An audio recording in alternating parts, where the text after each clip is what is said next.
السلام عليكم ورحمة الله. إخواني الكرام، تحياتي لكم جميعا. إخوان، اللي يطلع لي الفيديو بارطاجي مع صحابه والعائلة ديالو باش حتى شي واحد ما يطيح في هذه المشكلة. نهضر لكم عليه دابا. كيف ما كتعرفوا دابا راه حنا مقبلين على عيد الأضحى، الله يدخل علينا بالصحة والسلامة والتيسير إن شاء الله.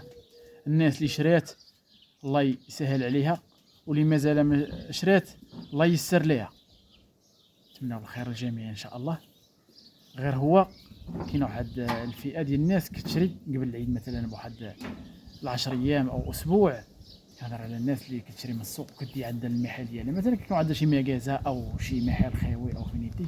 كنهضرش على الناس اللي كتشري من الكويره او الفويرم. الناس اللي كتشري من الكويره والفويرم معروف كيبقى الخروف مسؤول عليه الكساب حتى كيديه، فهمتي. كنهضر على الناس اللي كتشري من السوق وكدي المحل ديالها. ترد البال من واحد القضيه، حذاري ثم حذاري. ترد البال من واحد القضيه اللي هي خطيره وبزاف. هي رد البال مع الخروف، واش واكل الربيع ولا لا. ملي كنقول لك الربيع يعني راه داخله فيها حتى الفصه، يعني الخضار. رد البال الا كان الخروف ما واكلش الربيع ما تعطيهش ليه نهائيا. تجنب هاد القضيه. راه الا قاعد تعطيتيه هو فيت ما واكلش عاد مواليه، راه كنت متاكد انك غتسالي مع الحولي ديالك. غير عطيه غير التبن والعلف والماء، واحد حساب واحد الكيلو ونص ولا جوج حتى لكيلو ونص في النهار مقسومه صباح وعشيه، راه كافيه.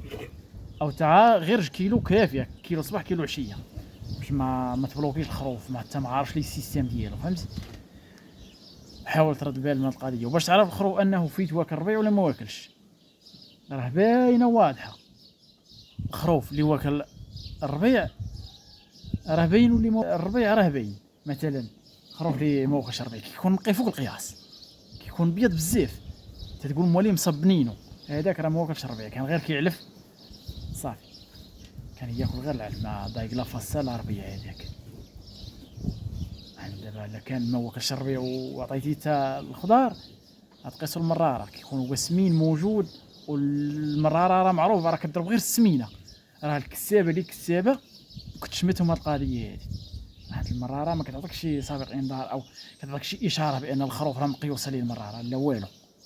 خروف بارك عادي كيتوفى. فهم من واحد دابا الاياد السابقه كان خروف مهلي فيه بارك تيصبح متوفي بارك. هذاك راه السبب ديالو هو المراره. ما كيتركلش الله يسر الخروف. والناس اللي موكله الربيع راه باينه، بحال مثلا انا كنعطيهم فصه هات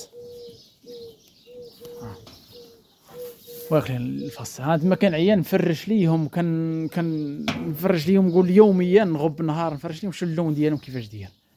بحال كتخرج اللون ديال الفصه كيخرج لهم في الثوب ديالهم في البطانه. كنعيا نقي فيهم والو. راه من التحت راه نقايه البلايص اللي ما فيهاش الصوفه، والبلايص اللي فيها الصوفه نشوف مثلا بحال هذا. هانتوما اللي تحت كي داير النقاء شتو. ولكن من الفوق يوسخ. هانت كتخرج لهم مع الودحه. هانت راه هذا هو الاشكال. هو هذا بحال هذا دابا يكون واكل الربيع او فصها الموالي، ما عندك مناش تخيف. ما كاينش غرام ديال المشكل، فهمت. ما كاينش المشكل واخا تاخذ ليه الفص. دابا كنشوفهم الناس كيتقداو ملي كياخذ الخروف كيتقدى ليه الماكله ديالو. الناس ديال الفص انا راه ماشي ضدكم في هذه القضيه، انا ماشي ضدكم زعما كنحرش عليكم ولا شي حاجه. غير هي واحد القضيه باش تكون عارف واحد الحاجه وتخزنها على خوك، حشومه من جهه الله. وهذوك الناس ديال المدينه راه ما عارفينش في هاد الامور هادي. يعني ما عارفش ان الخروف ولا كان في اللي ما واكلش الربيع وعطيتيه مثلا الفصه. بالاخص الفصه راه خطيره، راه غير كدور في المراره. تكون عارفها وما تقولهاش لي حشومه ثاني. تراك بيع الفصه ديالك، راه ولات سلعه على طول العام، راه ديما غاليه، راه ماشي كتغلاها في هاد العيد. عياد مسكين شاري حولي مثلا ب 4000 درهم و 5000 درهم، ويضيع عليه في واحد بسبب واحد 20 درهم ولا 40 درهم ديال الفصه. ماشي حشومه، حشومه صراحه.